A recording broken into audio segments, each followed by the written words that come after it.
We are licensed life insurance agents, and there are several things we think you should know that the life insurance industry is not telling you.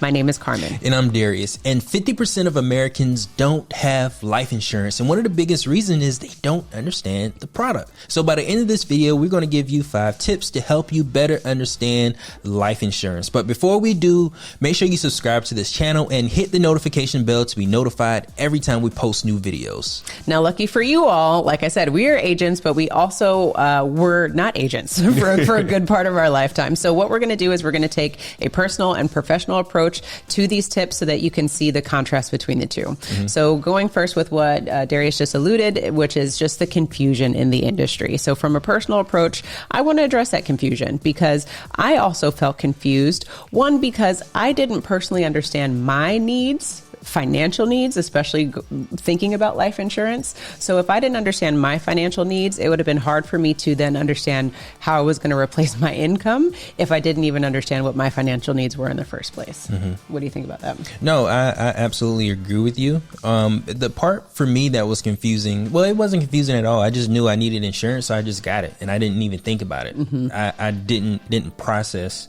I just know that was something I needed. I knew I needed a 401k for my retirement. Check the boxes. I needed to make sure that I hit that company match, and I know I needed to have life insurance. Check. Now, one thing that I am glad that you were just talking about as far as checking the boxes, we did get life insurance independently from our employer, mm-hmm. and I'm so glad that we did that, luckily, because for us, when we had when we had the policies that we had in the beginning, there was $1 million death benefit, and that was amazing because all we had with our employer at the time was like $50,000 worth of death benefit proceeds, and that $50,000 would have gone really quickly should one of us have passed. Mm-hmm. So the idea behind this is, as a consumer, if you are trying to get life insurance, I would say first and foremost, try to understand your financial needs. You can just do simple math to know if I make X amount of dollars per year, I want to be able to cover my family for 10, 15, 20 years, whatever that number could look like. And you can take that information to your agent and be able to have an educated conversation just around those numbers so that they can point you in the right direction. Mm-hmm. Now, from an agent standpoint,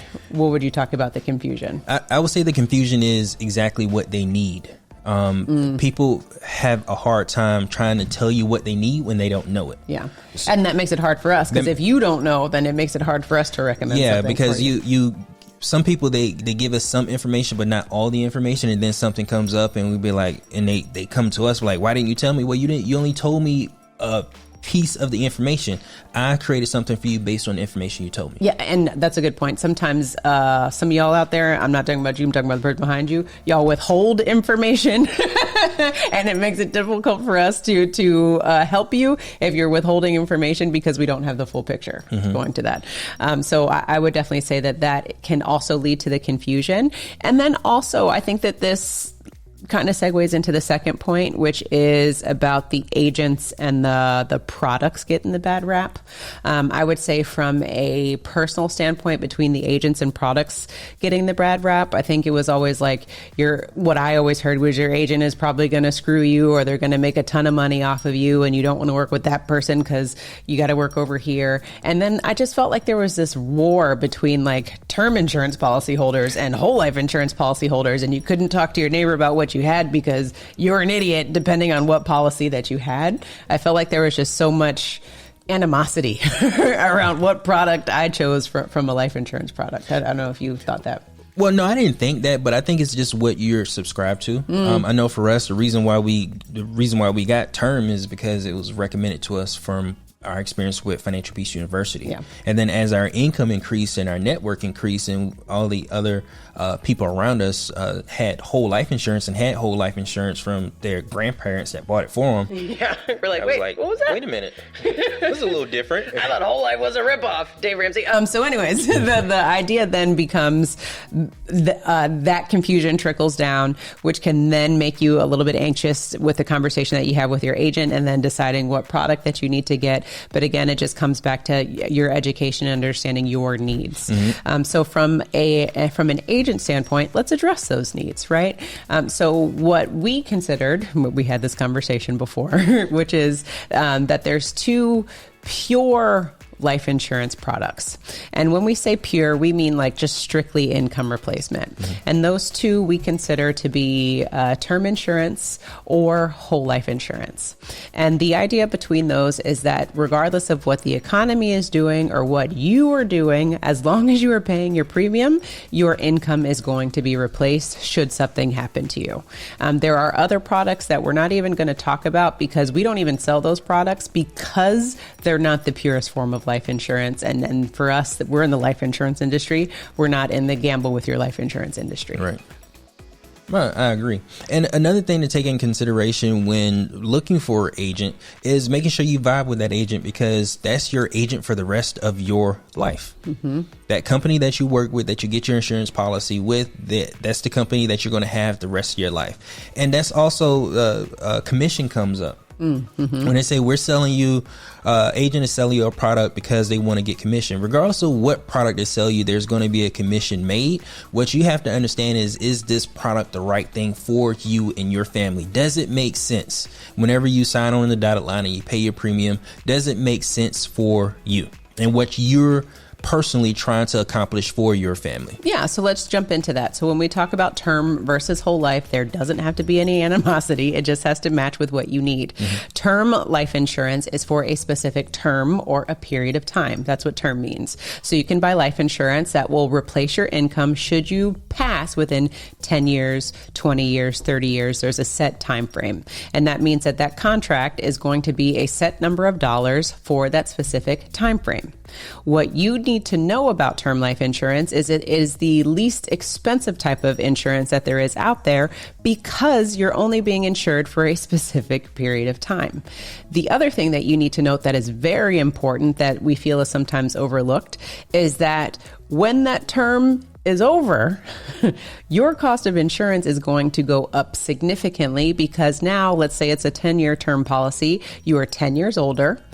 And the other thing to know about is, are you going to be insurable in 10 years? We don't even know if you can get insurance in 10 years. So that's the gamble that you play with term insurance, with knowing, am I going to be insurable 10 years from now? And can I afford what my insurance might be now that I'm 10 years older? Right. So hopefully the investments you made because you bought term and invested the difference is going to take care of your financial needs for your family for the rest of their lives. Yeah, and that's the thing that we were talking about. Like, don't gamble with anything. Just make sure that you have income replacement. And the other thing to note is keep up with your income replacement. If your income increases, your death benefit should also increase because you want to make sure that you have those ratios in place should something happen to you.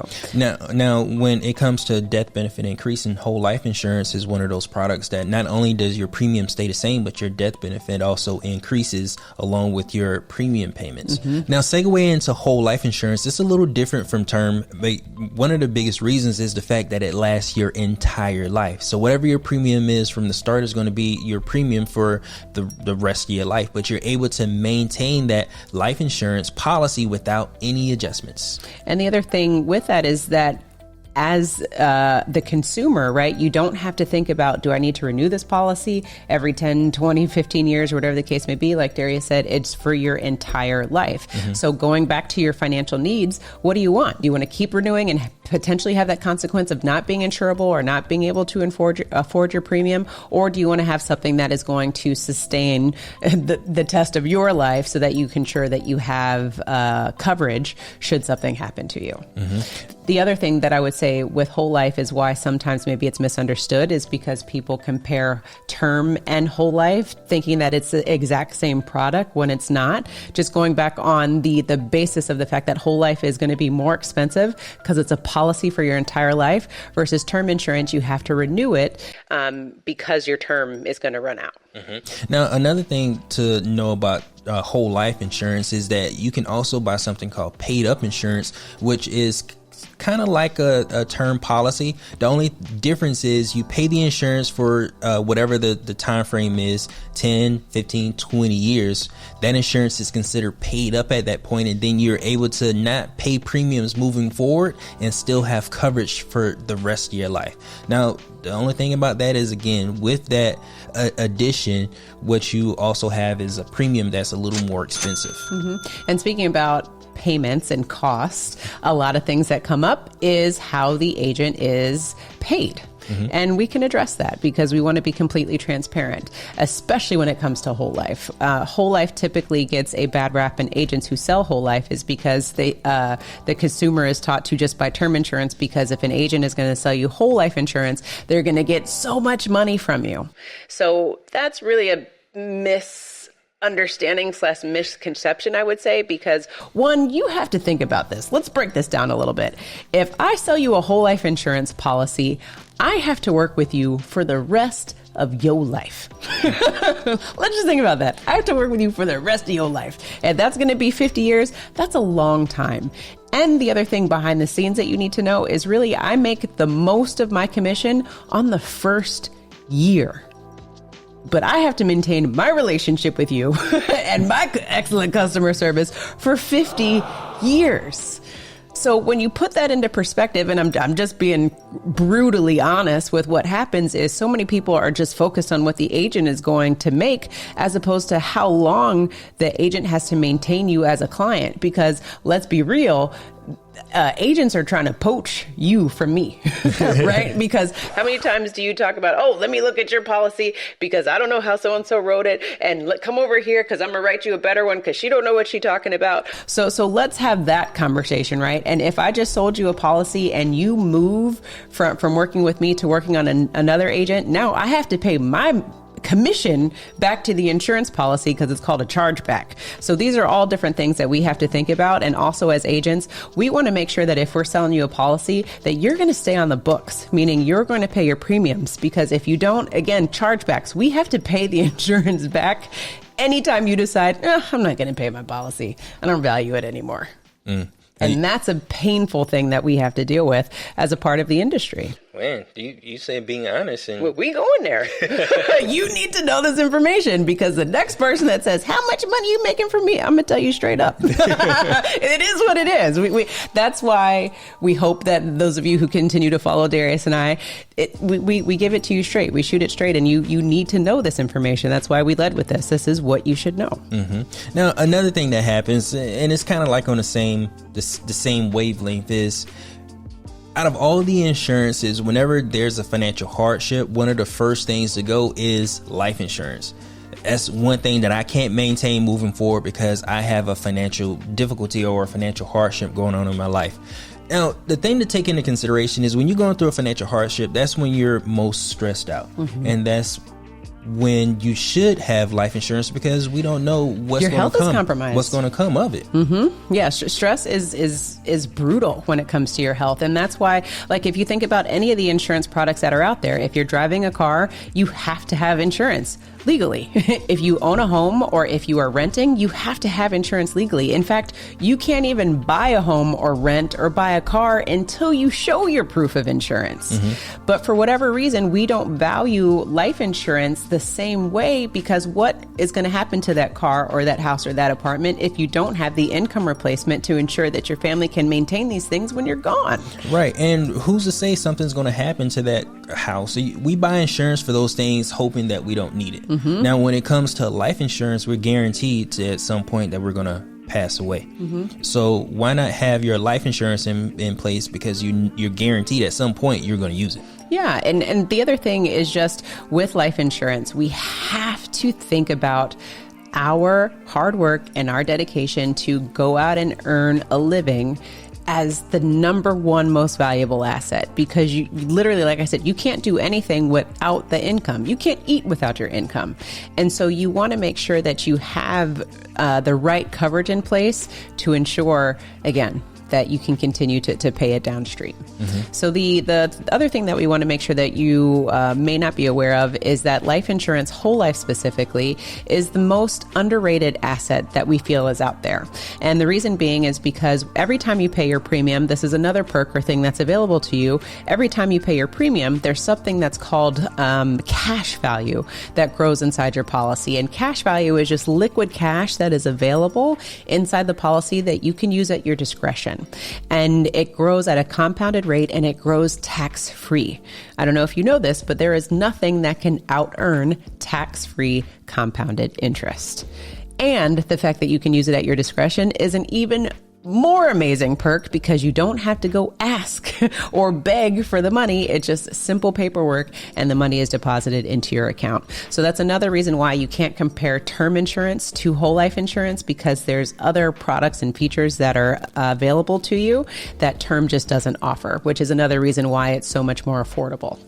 Now, one of the biggest reasons I think this is a misunderstood asset is because we don't use this asset as much as banks do.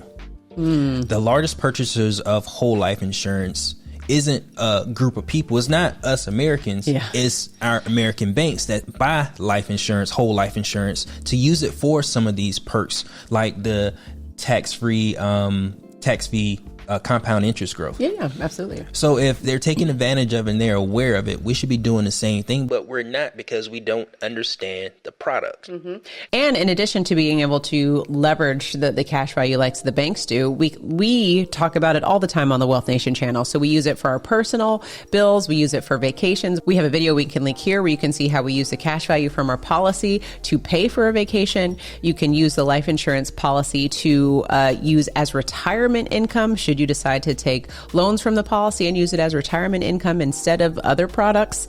And the other thing is just being able to use the cash value for investing so that you can create more aggressive cash flow. So that's why we feel like it's such an amazing asset if understood and used appropriately, where people can start really creating generational wealth just by using life insurance, whole life specifically. Right. But again, the last point we want to make is the fact that you need to review your specific insurance needs to determine which product is best for you.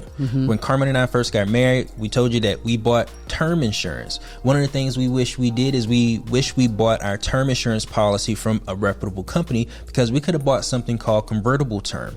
And convertible term would have allowed us, as our financial situation improved, to convert our term insurance policy to a whole life insurance policy. That would have been such an easier transition for us. Now, we didn't have that, but now we're telling you about it. But at the end of the day, in order for you to be able to make those adjustments, you have to understand your insurance needs. And to recap, the numbers that we were talking about earlier is 50% of Americans do not have life insurance. And that's over 102 million people who don't have insurance or are underinsured, meaning they don't have enough death benefit to keep up with their income replacement. So I don't know if we said this already, but as your income increases, your death benefit should also increase, because you want to make sure that you keep up with those needs. Now, the other thing that we want to share before we sign off is that 70% of the families who do have life insurance say that they're good. They're not worried about 6 months from now for a financial hardship. They know that their family put the strategic plan in place to ensure that income would be sustained should anything happen to them. And that's another reason why it's so important for us to share this information with you, because at the Wealth Nation channel, we are on a mission to ensure that 1 million families have life insurance coverage so that you do not have to suffer financial hardships. Now, if you want to learn how to use your whole life insurance policies responsibly to create cash flow, then check out our next video. Remember to own your own lifestyle, or someone else will.